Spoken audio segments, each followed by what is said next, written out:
A fase de transição em crianças corresponde a uma fase em que consegue realizar marcha por curtas distâncias ou em que ainda se consegue colocar de pé autonomamente, sendo que para se deslocar em médias ou longas distâncias necessitará de dispositivos auxiliares, como por exemplo cadeira de rodas manual ou elétrica. Por conseguinte, serão pessoas moderadamente dependentes de terceiros para a realização das suas atividades de vida diária. O posicionamento na cadeira de rodas é essencial de forma a evitar ou retardar o aparecimento de problemas, como por exemplo as retrações musculares e as escolioses. Neste sentido, há algumas considerações genéricas que se devem atender a quando do assumir da posição de sentado, seja em cadeira de rodas, seja nas atividades diárias e de lazer. A cadeira de rodas deverá ter sistema de posicionamento que tenha em atenção as medidas do corpo da criança. Da mesma forma, deve-se ter em consideração que a criança irá crescer, logo esse sistema deve poder ser ajustado ou alterado no futuro. Correto alinhamento da coluna vertebral e a pelvis deve-se encontrar bem estabilizada, ou seja, encostada ao encosto. Os pés adequadamente nos patins da cadeira. Garantir que todo este processo seja acompanhado por um técnico especializado em sistemas de posicionamento. É importante ter cuidados acrescidos com a postura na posição de sentado.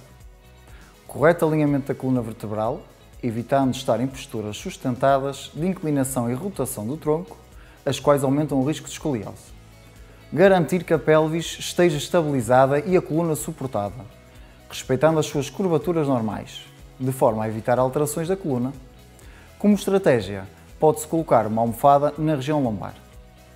Garantir que toda a planta do pé se encontre apoiada no chão, preferencialmente até à posição neutra. Caso não o consiga, utilize uma superfície de apoio. Isto é aplicado às crianças quando estão sentadas na escola, à mesa durante a refeição, no banco do carro, no sofá, entre outras, com o objetivo de evitar ou retardar a retração do tendão de Aquiles.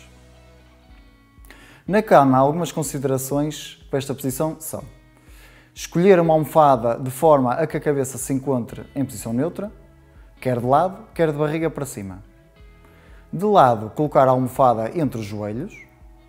De barriga para cima, colocar a almofada por baixo dos joelhos.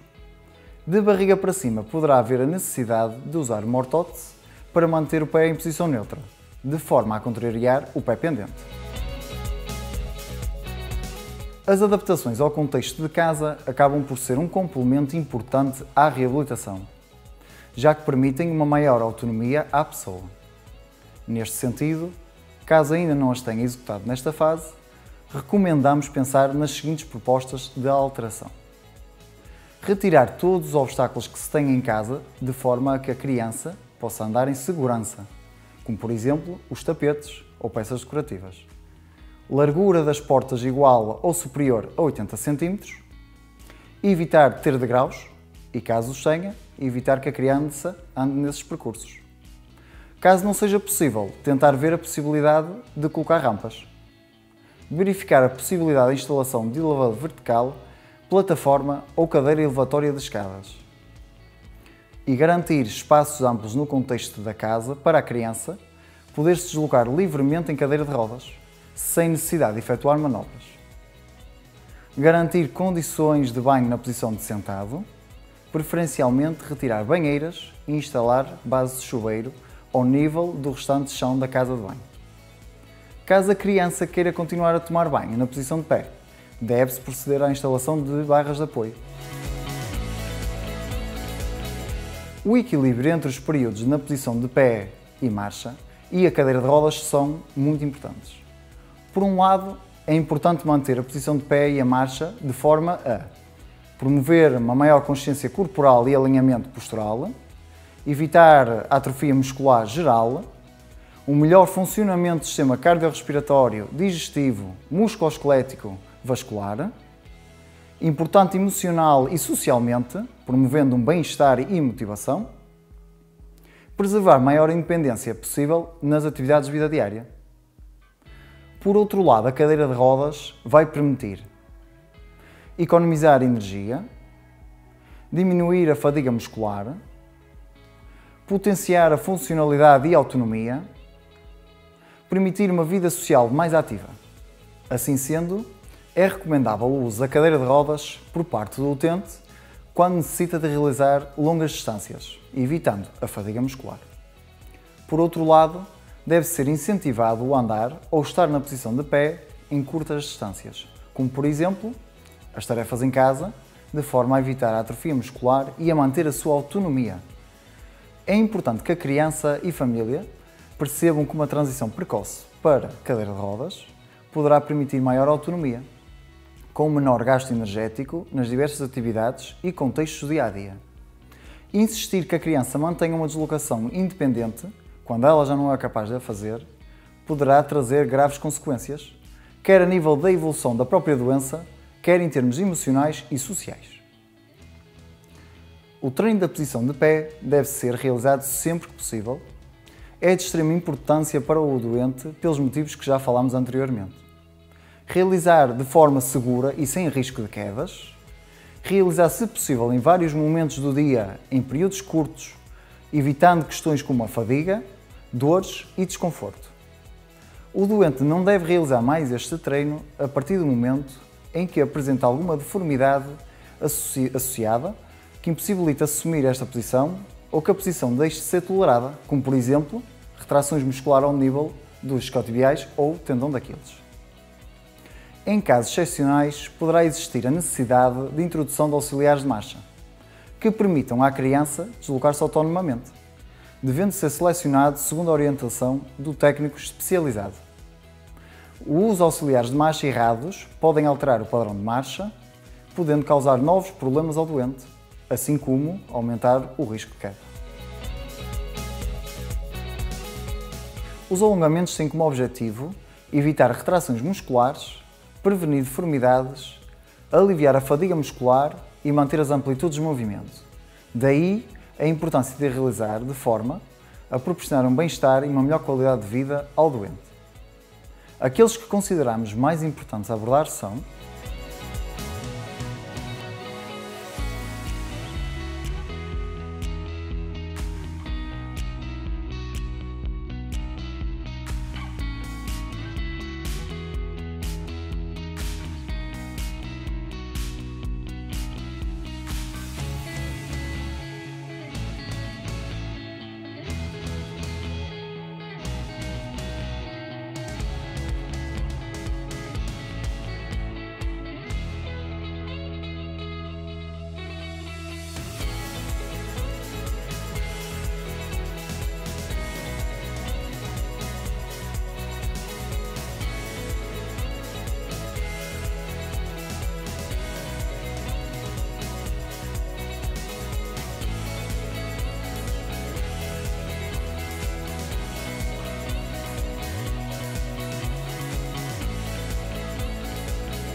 deve-se associar ao alongamento tarefas divertidas para as crianças aceitarem melhor.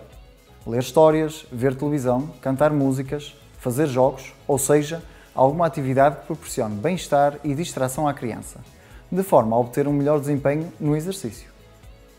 Para nos ajudar no processo do alongamento, temos as ortóteses, que promovem um alongamento passivo, tendo como objetivo corrigir, suportar ou melhorar o alinhamento articular. Melhorar ou prevenir retrações ou deformidades, melhorar a funcionalidade e promover a independência, deve ser avaliado por uma equipa especializada no sentido de perceber se se adequa ao caso, em que altura do dia, diurna ou noturnamente, e por quanto tempo o deve fazer. A mobilidade articular é essencial para a preservação dos movimentos articulares e diminuição da dor. Daí a importância da mobilização ativa assistida e passiva das articulações.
Deve-se, sempre, respeitar a tolerância da pessoa ao movimento, em especial quando já existem retrações ou restrições da mobilidade, assim como o número de repetições. Outra terapia que tem demonstrado excelentes benefícios nos doentes neuromusculares é a hidroterapia. Neste ambiente, existe uma menor carga sobre o sistema musculoesquelético devido às propriedades da água que permite aos doentes neuromusculares realizar exercícios e atividades com os membros superiores e inferiores e o tronco que em contexto diário não o conseguiriam realizar. É de realçar que a temperatura da água deve ser adequada para permitir um melhor desempenho por parte do doente durante as sessões, ou seja, nem demasiado alta ao ponto de exacerbar a fadiga muscular, nem demasiado baixa ao ponto de levar à sensação de desconforto e hipotermia. As atividades funcionais incluem as chamadas atividades de vida diária, como o comer, o vestir ou despir, a higiene pessoal. Nesta fase será importante incentivar a pessoa a manter a funcionalidade nestas atividades ou em determinadas tarefas relacionadas com as mesmas. Em termos práticos, será provável que exista mobilidade dos membros superiores suficiente para a realização de algumas tarefas simples, como a utilização do garfo ou da colher para levar comida à boca. Ajudar na tarefa de vestir e despir a parte superior do tronco e membros superiores e, em alguns casos, também os membros inferiores. Ajudar na higiene da parte superior do corpo, entre outras. Da mesma forma, para maximizar a funcionalidade, poderá haver lugar à introdução de algumas ajudas técnicas, como a pinça de cabo longo para agarrar objetos que caem ao chão, pentes ou escovas com cabo longo, para melhor executar a tarefa de pentear, esponja de cabo longo para pessoas que tenham dificuldade em chegar às costas e membros inferiores no banho. Em alturas mais avançadas da doença, em que existe mais dependência motora, será de equacionar a introdução de métodos alternativos de transferência, como por exemplo as gruas de transferência, a utilização de cadeiras de banho para a higiene diária, a introdução do urinol em indivíduos de género masculino, entre outras coisas. De referir que todas estas questões poderão ser discutidas com técnicos especializados, nomeadamente terapeutas ocupacionais e fisioterapeutas. Com este vídeo, esperamos ter contribuído para uma gestão mais eficaz da sua doença neuromuscular. A APN e os seus técnicos encontram-se disponíveis para qualquer esclarecimento que entendam pertinente. Não deixe de nos acompanhar através do site oficial em www.apn.pt e da nossa página de Facebook. Obrigado pela vossa atenção.